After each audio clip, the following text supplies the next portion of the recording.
Mataas na ang araw nang lumabas si Aling Marta sa bakuran ng kanilang maliit na barong-barong. Araw ng pagtatapos ng kanyang anak na dalaga, ang sandaling pinakahinihintay niya sa mahaba-haba rin namang panahon ng pag-aaral ay dumating na.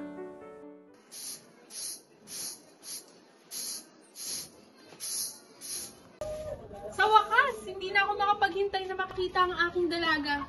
May suot na toga at puting-puti. May dalang libro, makapagtapos ng kolehiyo at maging mayaman. Inet. Inay, tiyak po kung darating si tatay sa pagtatapos ko, hindi po ba? Siyempre naman anak, sinabi niya sa akin kagabi na maaga siyang mula sa trabaho.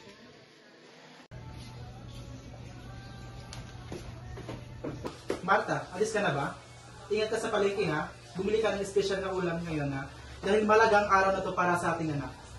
Oo, bibili ako ng baboy, manok at kaunting gulay. Kailangan natin ipagdiriwang ang araw na ito. O sige na, ingat ka sa palengke ha. Bye, Nay!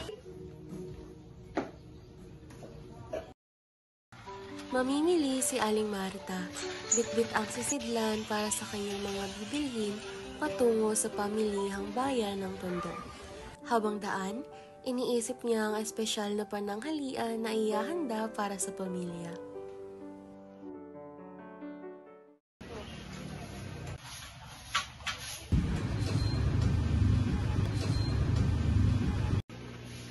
Dito na kayo mga suki, wag kayo dyan. Panis naman ang tinda niya. At least hindi amoy panis to. Ang yabang-yabang mo. Ano, showdown na lang tayo? Baka mukha ka namang sinabuyan ng asin kapag sumayaw.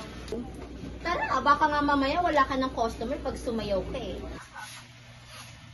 Nag-aaway na naman kayo sa lawan dyan. Parang naman kayo makapit taxi. Oh, mga suki, dito na kayo. Bili na.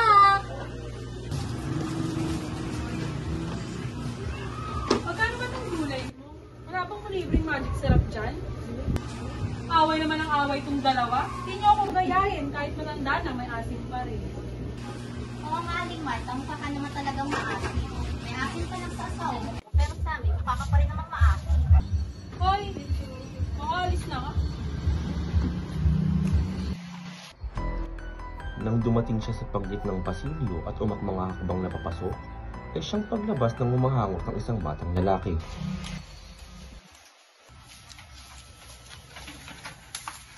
Ano ba yan? Ay, sigit na ng daranan ni Petak, mukha pa kong lumabas. Pasensya na kayo, Alex. Nagmamadali kasi ako. Pasensya? Kung ang lahat ng kawalang yan, may pagpapasensya na, makakapatay ka ng tao. Nabalot siya ng pangamba kung may nakasaksi sa kanyang pagmamalupit sa bata. Baka may kakilala ring nakarinig sa kanyang masasakit na salita. Dumating siya sa tindahan ng mga tuyong paninda at bibili sana ng isang boteng mantika. Bumata pa ako yata kayo, Aling Georgia. Para nga ako eh. Nangyayari siguro ako sa pagtitinda.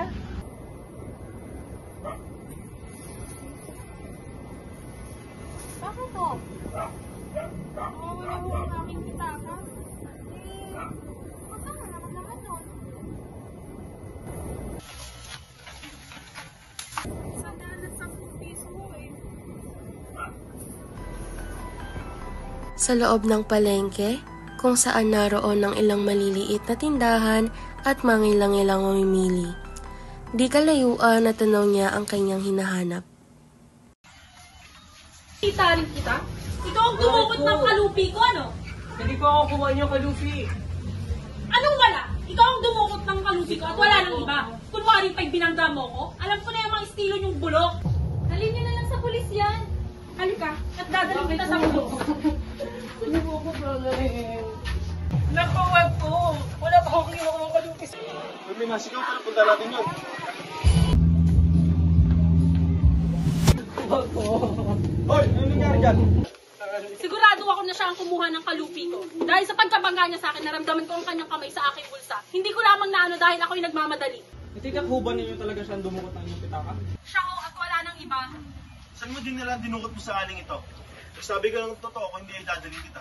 Mas tinukap ka ba niyo ako? Wala akong tinudukot sa kanya. Mas kagapkapan. Ano ba ang kakapkapin sasabihin namin sa iyo kung ang pitaka ko ay naipasa mo na sa kapwa mo mandurukot.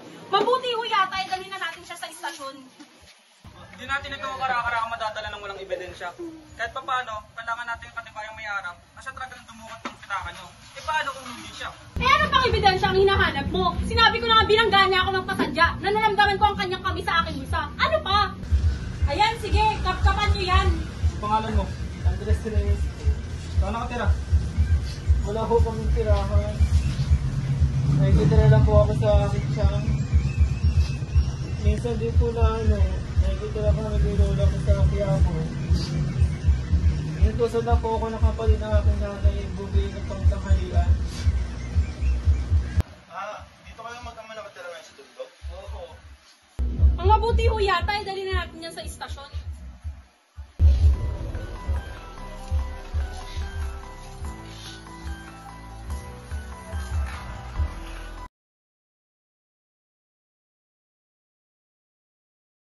Eh, Gina, maghintay muna kayo rito at tatawag lang ako sa kwarto.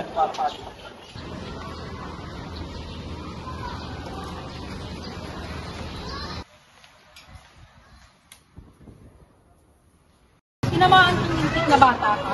Kung walang pulis na makakapagpaamin sa'yo, kaya akong gagawa ng ikakamin. Saan mo din na lang nilukot mo sa akin? Saan? Aray! Aray!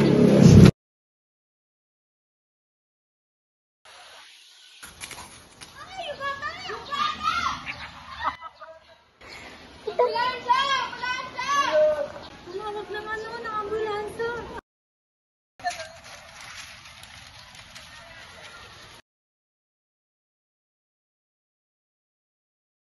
Patay na ang dumukot ng kwarto ninyo. Siguro naman ay matutuwa na kayo niya. Sa tingin niyo ho ba ay may sasagutin ako sa nangyari? Sa palagay ko naman, wala. Kung may mananagot man, walang ibang mandang po rin siya. Wala na rin po kayo sasagutin sa pagpapaliting. Ang tsapag na rin ang baral. Makaalis na po ba ako? Maaari na lamang iwan mo sa akin ang inyong pangalan at kung saan ka nakatira. Para kung saan na kailangan ng konting pag-ayos ay mahinga namin kayong ulan.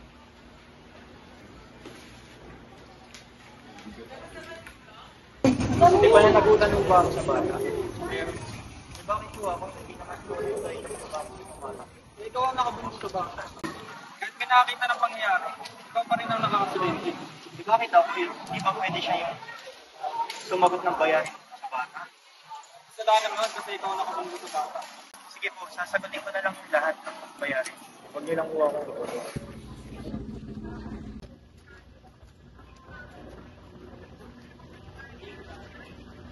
Marta, nandito ka na pala. Nakita mo bang hinahanap ang pitaka? Di nga ho eh. Graduation pa naman ng dalaga ko. Mamimili sana ako ng panghanda. Eh, ano naman bibilhin mo? Mga simpleng kasangkapan lang sana para simpleng handa eh. O ito, may konting pera ako natira. Utangin mo muna. Balik mo na lang pag meron ka na sa sunod, okay? Salamat, Mari ah. Walang anuman.